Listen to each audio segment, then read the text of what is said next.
Hello, and welcome to our webinar, Parent Power, Supporting the Ones We Love. Today, we're going to be talking about supporting students or children without hovering or nagging. It's the true parent power. Be it a teacher, a parent, or concerned community member, we all want what's best for our children. We want to see them grow and succeed. And this webinar will give you insight onto what that actually means and what it looks like. Today, we're going to define hovering and nagging, explore alternative methods, examine the importance of guiding and what the impact is. We're going to see how it connects to the real world through data, and then we'll have time for questions and answers. If you were to write a book, what would it be about? What would the title be? As a parent, sometimes we forget about what it means to have a parent actually watching over us, to looking at every little thing we do, and even suggesting things or not suggesting, right? So today for our icebreaker, I just want you to take a minute and think about all that you've done as a person, all that you've done as a parent. And if you had the opportunity to write a book or share a title about your life, what would it be? For me, my title would be Reading the Present, Searching for the Future. And I say that because in the present, I'm always thinking about how I can be a good mom, how I can be a good teacher, how I can be a good instructor, how I can be a good coach, right? Those are things that we're thinking about now. But for the future, what do I need to do to get there? What is so important about now that I need to hold on to and make notes and share in the future? Sometimes doing those new things may seem scary or hard, but nothing beats a failure but a try, right? Empowering parents and teachers is just one part of how we connect with each other here at Good Hope Tutoring Services. As we move through the session, understand that there are resources and support for parents to grow and learn through love. This is just a brief overview of our professional framework. Not only do we use it for our parents, we also use it for our tutors, for our families, and for ourselves. It's familiar that we get to know each one of these applications because even as a parent, you too offer these skills. As a tutor, same goes. We're always looking to activate prior knowledge, enhance the skills that we ourselves have or our children or students, assist with planning and helping them make it through each and every day, and provide that ongoing support. Now, take a look at this picture. It's familiar to some. It's one that brings the definition of hovering into view, remaining in one place, in the air, over something. But there's more. As parents or educators, we tend to hover or stand over our child and hold their hand as they work through a problem or process. Does that sound familiar? We tend to hold their hand because we fear asking them why, what it is that they already know. But why are we enabling them to make the right or wrong choices sometimes at the behest of them growing into their own person? When they're younger, when children are younger, when students are younger, it's imperative that we watch them, yes, but hovering can lead to resentment, outrage, or even confusion as to whether or not we trust them with the tools we've already provided them with. I want you to think about that. Hovering tends to provide confusion or outrage. Have you ever heard a student say, I can do it? I know how to do it? Especially when you get close enough to watch what they're doing in real time. Think about this. Encourage and support your kids because children are apt to live up to what you believe of them. Lady Bird Johnson. When we're thinking about hovering over a student, a child, think about what that says to them for your belief, for your trust that you've done everything you can and given them the tools provided to make it happen. Children have their own emotional stakes as well when they're completing tasks. whether it's homework, chores, or even activities that they enjoy or participate in. And as parents and educators, we have to trust that what we've taught them will stand up to the things that they need to do. We'll provide them the information that they need to move forward. Where do you find yourself hovering when it comes to supporting your child or a student? That's a question in real time. Where do you find yourself hovering when it comes to supporting your child or your student? Is it a specific time of the day? Is it a specific class? Great. For me, I know I hover when it's time for chores. Whether my child is a toddler, a young child, a teenager, oftentimes I feel like they are not getting the task completely done, right? And as my job, I want to make sure that it's right to my standards. However, when it comes to supporting your child, think about what you've already taught them. What do they need to make it happen? And in an instance like that, I've come to know myself and I've provided my children with their own checklist. Now, when they do chores, I don't have to stand over them and watch them because they already have a checklist. And when they're done, they come to me with the complete checklist, and I'm able to support them and finish up any expectations that were not met. Think about it. Where do you find yourself hovering when it comes to supporting your child? Do any of these images remind you of a daily routine? It's the definition of nagging. Harassing someone to do something is where most people find themselves. Getting frustrated about constantly and consistently requiring somebody to do what you want them or need them to do. Keep in mind that with clear expectations and consistent routines, we can eliminate the harassment and move toward multiple compliance, mutual assurance, even at a young age. Think about what that means. When you nag, who is it really hurting? As an educator, it was me. I was hurting myself, right? I'm constantly repeating the same things. I'm talking all day. I'm getting a headache. My throat is sore. I feel so tired. I feel like I'm just a regular repeating cycle.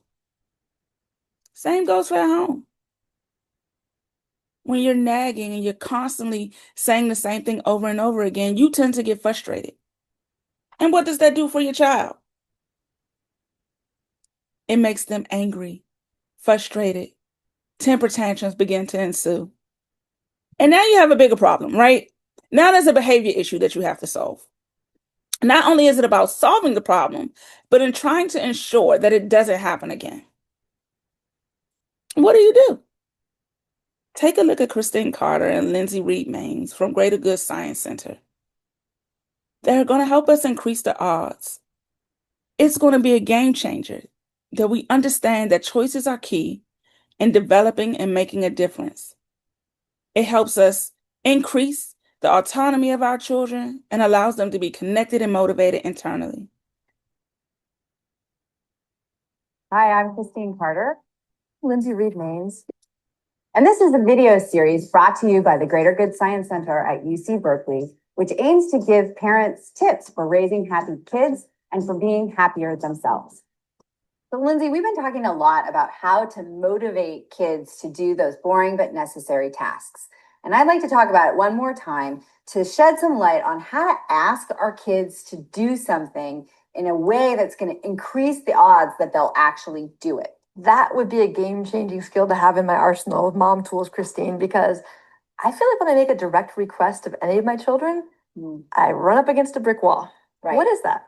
Yeah, well, when we ask them directly to do something, we're giving them something to resist. So it's actually pretty natural. It's natural for us, too, to ask them directly. We're direct people. And, I really work all the time on not being quite so bossy. And the reason that I am always working on this is because of all this great research that we have that shows that we really need to let kids preserve their autonomy. Just like we were talking about last week, if we want them to be connected to their own internal motivation to do something.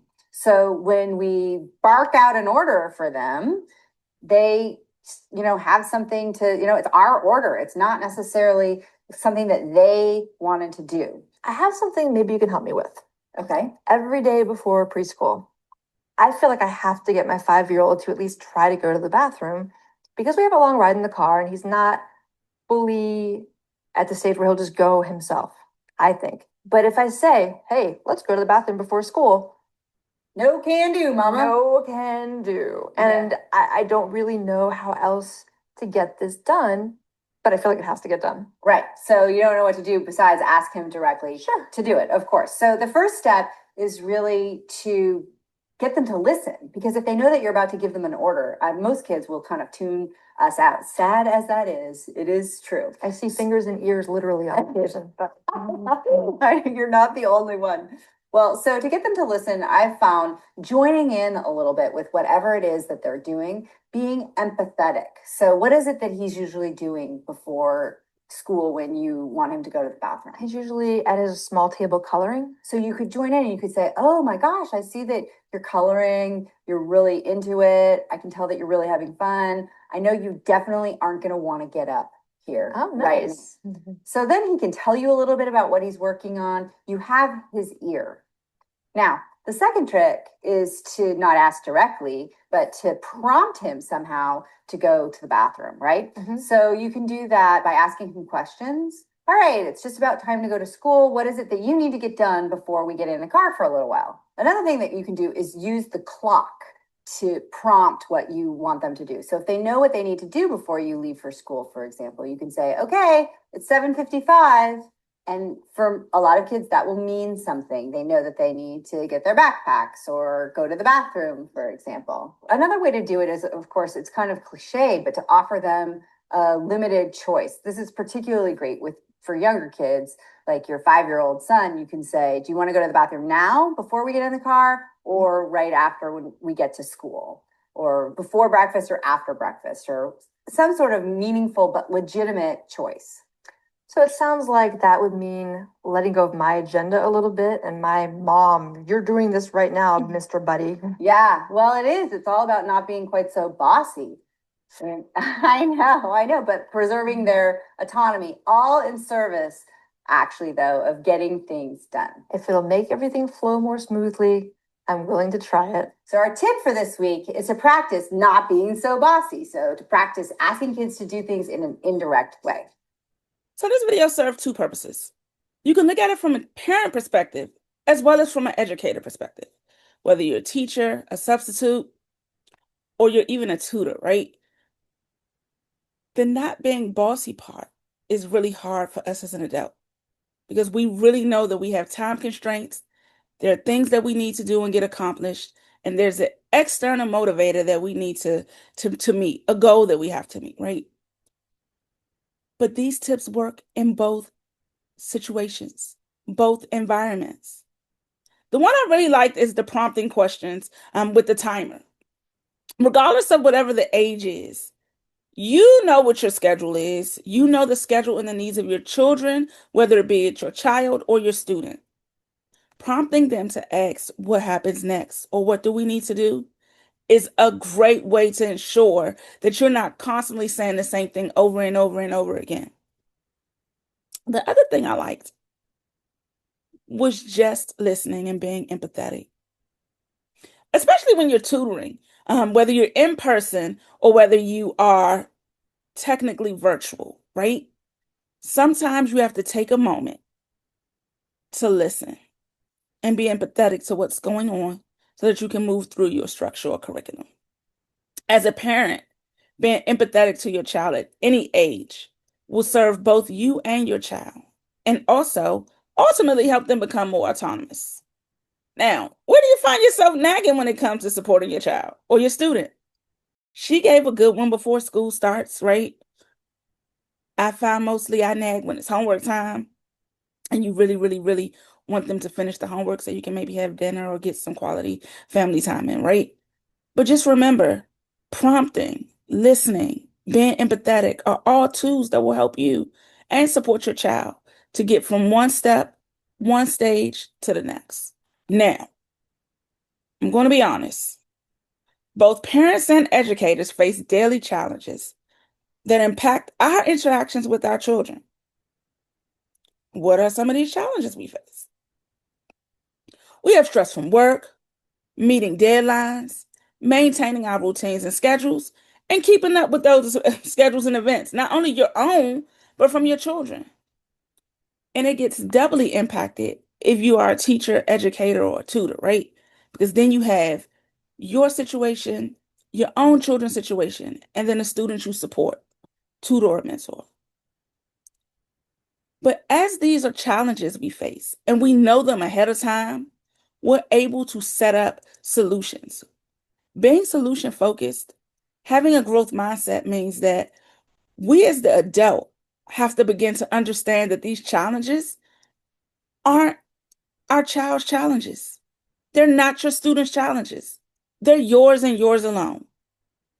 And if you want to support your child academically, behaviorally, emotionally, or socially, you have to work through those challenges as a parent or an educator so that you can support your child and help them become independent. Making sure that you have all the things that you need, the materials that you need. Making sure that you get out of work on time so you don't feel rushed. Meeting deadlines that allow you to show your child what it means to meet a deadline, especially for our middle school and high school students who have homework to turn in every day. That's a struggle. They have to turn it in every day. Our elementary and early childhood, not so much. But think about that. You meeting your deadlines, listening to your child, talking to them, helps them understand that everybody has deadlines, everybody has a routine, everybody has a schedule, and we all need to stay to it in order to make sure that everything is running consistently and smoothly. It helps you pinpoint whether it proceeds or does not proceed before the hovering or nagging effect takes hold in your household or your classroom. What does that do to your child? If you're stressed from work, you coming home, you telling them to take out their homework, they don't do it. You ask them again, they don't do it. You ask them again, they do it, but then you stand over them while they're doing it. Is that right? Are you doing that right? Do you know how to do that?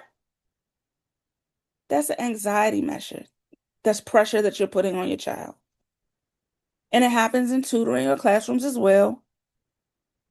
You're stressed because that administrator asked you to do something right away. You need to go to lunch. You need to eat dinner, right? So I want you to keep those challenges in mind that you're facing and start pinpointing whether it leads to you hovering or nagging over your child or student. And what can you do to face that obstacle and become solution focused? Now, supporting a child's learning without hovering or nagging, focusing on creating a positive, supportive environment, nurtures their interest, establishes consistent routines, emphasizes effort rather than outcomes as being the true goal. Listen to that again. We're going to emphasize effort instead of outcomes. Outcomes stress people out, adults and children. Effort says that you're doing something. Encourage their interest. Create routines that work for both of you. And remember, you have to be flexible. Routines, while they may need to be followed, there are going to be days where your car breaks down, it's raining outside, and you still have to complete homework, put dinner on the table.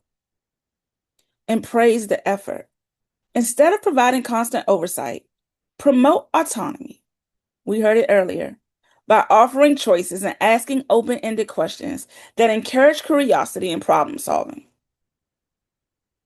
Collaboration, open communication with teachers, and maintaining an organized, designated space for learning further reinforces a child's ability to thrive independently and stay on routine. When you praise their effort, you're praising what they're doing and not how they're doing it. If the goal was to get them to clean the bathroom, I am so thankful that you cleaned the bathroom. Great job cleaning the bathroom. You actually completed everything you needed to do cleaning the bathroom. You praise their effort, not the outcome or goal. The impact of parent support is big and it's powerful. Parent support has a big impact. When we alleviate the idea that nagging or hovering can get the job done, we begin to internalize that the things we do have power in growing well-rounded children that succeed because we gave them the right tools. In August of 2024, the American SPCC found that parent support helps build social skills and resilience. As involved parents and educators, prioritizing family engagement becomes essential to being more successful at school. So the reason that support is so big and so powerful is because it helps our children build the social skills and resilience they need to perform whether they're at home or whether they're in school. Creating a supporting learning environment. We want to foster a growth mindset, encourage their interests, again, establish routines. But here's a new one, provide space. We want to provide the space that children need to grow. If you're hovering or nagging or constantly repeating yourself day in and day night, that space I definitely can't change my name in this one. That space seems to get smaller and smaller. And then students will seize up or they will migrate into themselves. And then nothing gets accomplished. Providing support is different from nagging or hovering. It involves understanding the importance of helping instill autonomy and independence, not dependency. As parents or as educators, watching our children fall or not understanding something makes us uncomfortable. But guess what? We have to be uncomfortable in order for our children to get comfortable enough to grow. Comfortable enough to recognize that the tools that we've given them, that their teachers have given them, that their tutors have given them, are enough.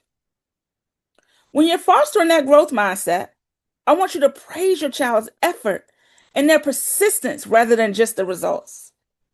For example, you really stuck with that problem instead of focusing on only a perfect outcome. Great job getting the problem right.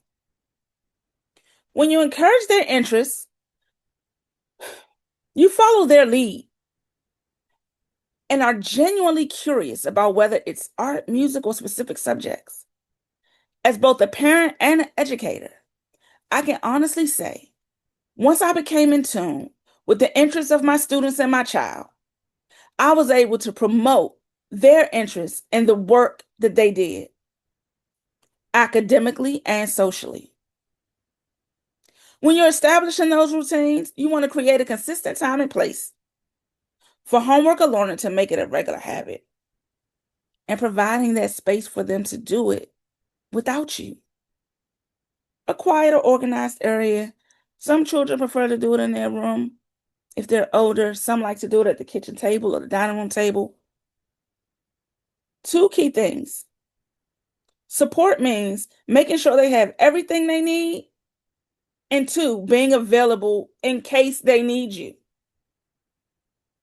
It's okay, mom, dad. It's okay, tutor, to let them do the work and allow them the space to ask you for help if needed. Again, keep in mind, we're making sure we know that the tools we've given them are tools that they can use independently. Empowering that autonomy and choice means that we're going to offer them choices, encourage their independence, and troubleshoot. It's fostering a sense of autonomy and independence that allows students and children to grow up with choices. While we want to provide that support, that hovering, that nagging, keywords, every step of the way, we have to make sure that we build up the resilience for our children to grow and think critically without depending on adults to give them each and every answer, whether you're a teacher, whether you're a tutor, whether you're a parent. You want to offer them choices. When possible, let them decide how to complete a task or what order to do things in. This can improve their buy-in and motivation. It's hard to motivate kids. Again, I gave you a little trick about the checklist. When I was a tutor, as I still am, when I was an educator, and even now as a mom, I was the bossy mom tutor educator. I needed everything to go in order every day. Then something happened. My students started showing me they could do things on their own. And in times when they couldn't, and I saw that they were getting angry or frustrated or confused, I started offering them choices. At home, it sounded something like this. Would you like to do your chores before or after you eat your snack? In the classroom, it sounded like, we have 3 things we need to get done today. We need to read, we need to do independent practice on the computer, and we need to definitely make sure that we're doing our exit ticket. We know that the exit ticket has to come last, but what would you like to do first? When you encourage independence, you don't want to jump in and solve the problem all the time. Ask those questions. Troubleshoot. What have you tried so far? What did the teacher show you in class today? Troubleshoot. Always reach out to teachers if you need to. You want to frame the challenge as a possible problem to be solved, not only for you, but for the child, for your students. I love working through problems with my students as if I don't know the answer. It's collaboration. Allows you to see what they know and where they need the support. As a parent, when you collaborative troubleshoot, you're doing it together. Again, from our video, right? We want to help just a little bit. Now, supporting without limitations. What does that do? It helps the children feel secure. It helps them be more present. It helps them take ownership. It shows them that you believe that education matters. And it provides a holistic approach to learning, whether you're in school or at home. The important way that we can support without nagging or hovering is providing children with more effective ways to handle situations. When we remove the limitations and we allow them the opportunity to show their emotional intelligence, and believe me, that takes time, we're offering them a way to show us that they can do it on their own and they're okay. However, if we make them feel secure by being present and listening, we ensure they understand that education matters. Belonging matters. Completing your task matters. We then begin to extend the learning beyond the school, beyond the home, and then we become integral members of the village and support system of our students. And not the person they always see talking to them, fussing at them, forcing them to do things. That is our job as a parent, to make sure that homework is completed, chores are done. But we want to do it in a constructive way. And all of that is a part of the holistic approach that places ownership of learning in our children's hands, with us guiding the process. When we connect and communicate, instead of nagging, we make the issues about the situation and not our need for control. Guidance over control. I'm going to say it again. Guidance over control, be it nagging, hovering, or insistence, is how we push to support growth academically, emotionally, and physically, right? As a parent, as a teacher, as a tutor, we want to remain connected with our child and our students and show them positive ways to communicate their needs, our needs as well. And you can do that by being a role model. You want to demonstrate your own curiosity and love through learning, through your own actions, especially when they're doing academic tasks, whether it's reading a book, whether they are doing their chores, whether they are getting ready to go out and do a social activity. You want to be the role model. My child always knows when he gets up in the morning, he makes his bed, He makes sure that his room is clean or his floor is clean and that he has everything he needs for school before he comes downstairs. Why? How? Where did he see that from? From me. I was the role model. I supported his growth by demonstrating, by providing him the example he needed to see. When you talk and listen, you ask specific open-ended questions to get them talking about their day.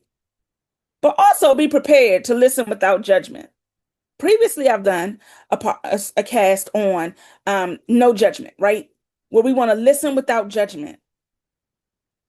We want to make sure that we are listening, active listening to what is being said and responding to what is being said and what you thought you heard.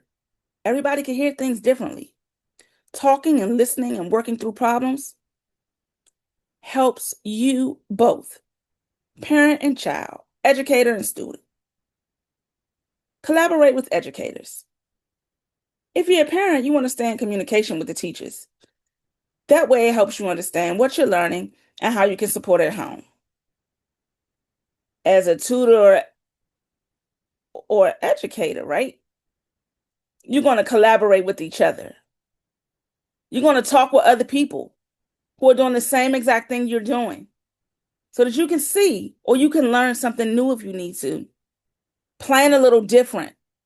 Use a different strategy to promote the learning. You can also give positive prompts. Make the request kindly. Sometimes when I talk to my child, or even when I talk to my students, I always try to use an even voice.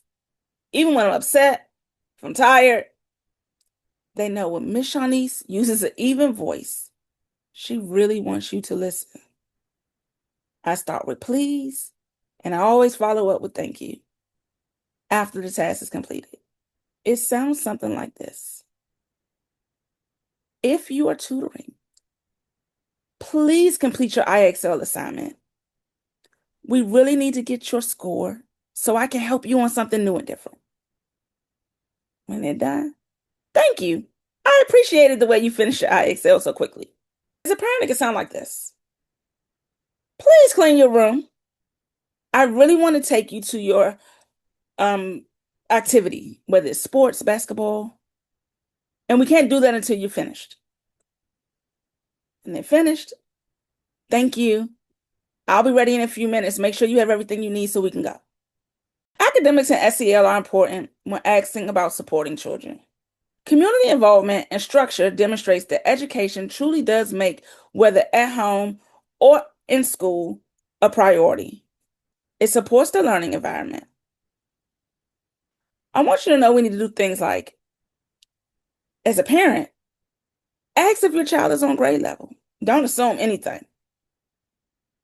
Be in the know. That goes for parents and tutors. When we're inside of our ability to work in a school building, you actually want to know and be familiar with the schedules of the schools. Same thing with parents. Is this a tutoring day or a basketball practice day? Is this a grocery store day or is this a free day with our parents? Parent engagement, family engagement. And you want to connect with programs just like GHTS, Good Hope Tutoring Services, that support your child's learning and growth. All right, we'll be right back. So, our time study from earlier says that parent, family, and community involvement in education correlates with higher academic performance, school improvement, improving students' behavior, attendance, and achievement. It also correlates with better social emotional health. Wow. But Amy, you know what I like to say? What is this study really studying? And it's studying a lot of things. It's studying functional families. It's studying Functional communication between the parents and the teachers instead of how dare you? It's studying.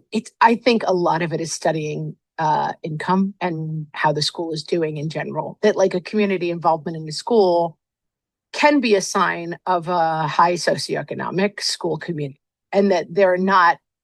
It's not about people, it's about structures. That's what gets me about these studies. Okay. You understand what I'm saying? Mm-hmm.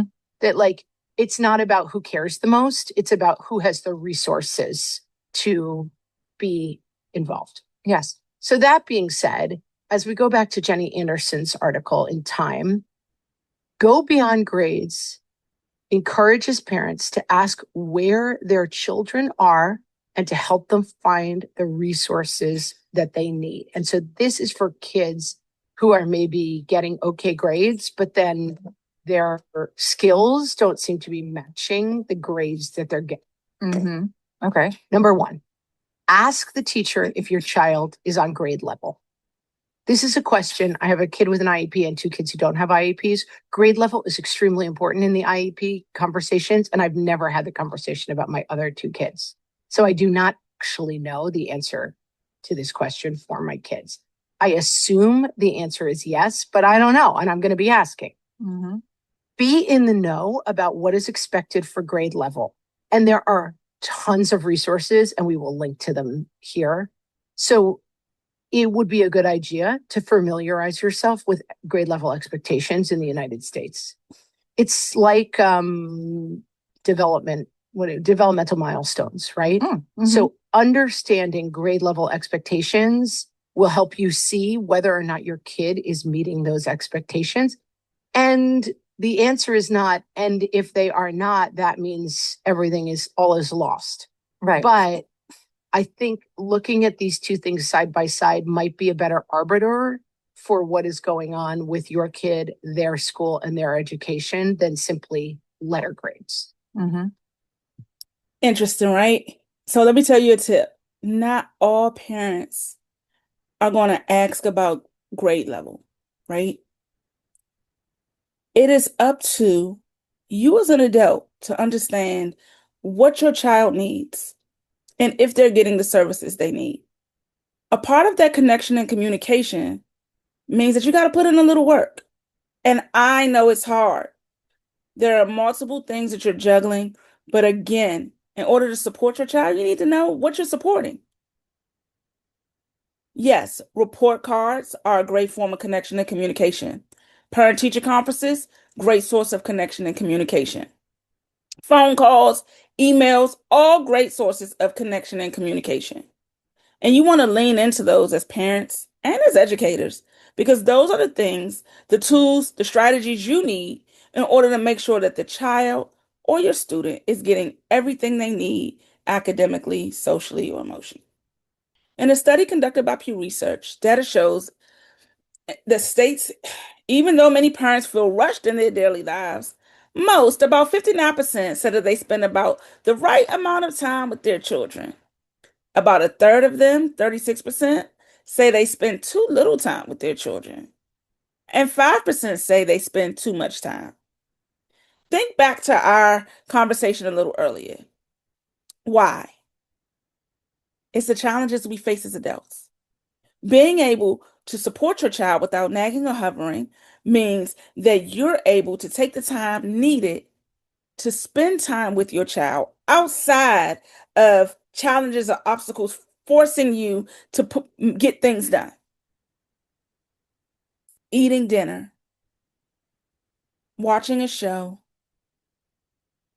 doing something that you all love to do together is always going to outweigh those smaller portions of time where homework has to get done, chores have to be done, deadlines have to be met.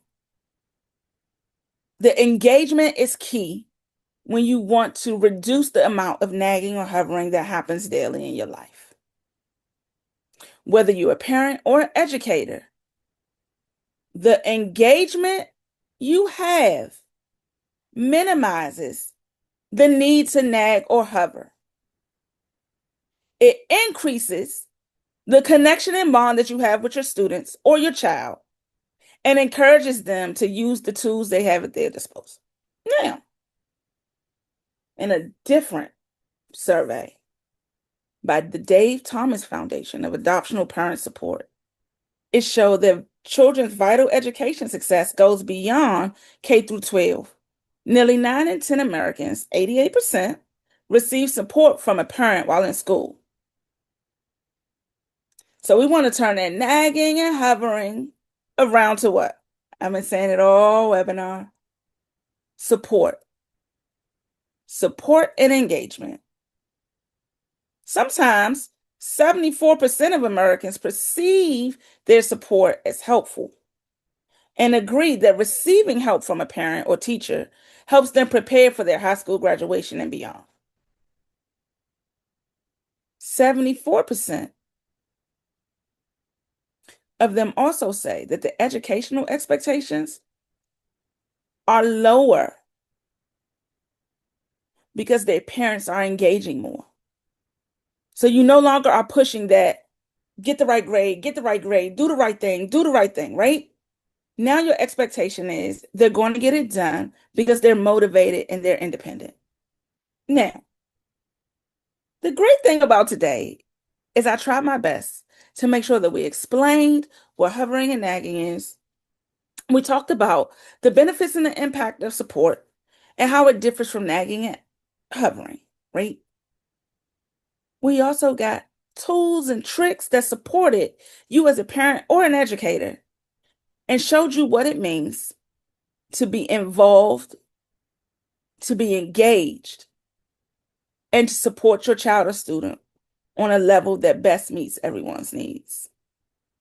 When we put it all together, we have the power to support the ones we love without the additional baggage of nagging or hovering. When we guide by supporting their needs and promoting independence and autonomy, we go beyond the feelings of insecurity and move forward toward success. The numbers show that there is a way to encourage our children with time, patience, and support. When we know better, we do better. Before we close out this session, I want to say thank you and ask if there are any questions or comments that anyone would like to share. Well, I appreciate your presentation, and I am not a mother yet, though I want to be someday. And I do work as a tutor, and so I have students who I am teaching Spanish. And so I applied what you taught us all in that regard. And I like I put it as I wrote notes and I wrote it like as like an inequality equation to value more effort than the outcome. Yes, ma'am. And I like that it's brief, but it's simple and important. And we obviously apply that to students, to children if we have children, and to ourselves as a student and as a child that we are, as a child that is in us, right? To value more the effort than the outcome, and to practice the daily the constant practice in that effort will then get you to the outcome that you want to see, what you want to become. And so it's important, right, that the effort and the practice to see the improvement in what you are doing. And so I appreciate what you taught us and the advice that you gave. And I think it's really valuable, and I see like how it's important, as you said, to not be nagging over someone, to do their homework, to do the tasks that they want, because that's not how I want to be treated either, right? As a child, as a daughter, and as a student as well, I don't like for people to be bothering me all the time, right? And so it's important to treat others as I would like to be treated. And can I give you a new way to listen to that? To think about that? One of my best professors ever told me, the older Dodge, treat others how you want to be treated, is old. You treat others how they want to be treated. You don't want to be treated like I want to be treated, right? So remember we talked about that listening and that conversation and communication. When you talk with your student, you understand what their needs are, right? What they value, what their interests are, right? And so now I'm not treating you how I want to be treated, because if I get a problem right, I want you to verbalize to me, to praise me. You may not want that. I want to treat you how you want to be treated. You may want to sticker. You may be more enthused by extrinsic motivation. Extra 5 minutes on IXL, downtime, to leave a little early, right? So just think about that, right? Treat others how they want to be treated, not how you want to be treated, because everybody does not want to be treated the same way. I just wanted to Obviously. share that. A lot of people don't Yeah. think of it Obviously, that and way. certainly like everyone's needs and what they like or likes are different. But I'm talking like that in a general way. Like I don't want Absolutely. to be bothered all the time. I don't want to be someone nagging over me. And likewise, I don't want someone else to be feeling like that. Absolutely. Generally like that. Well, thank you. Thank you.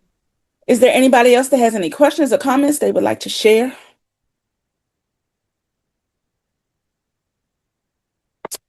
All righty.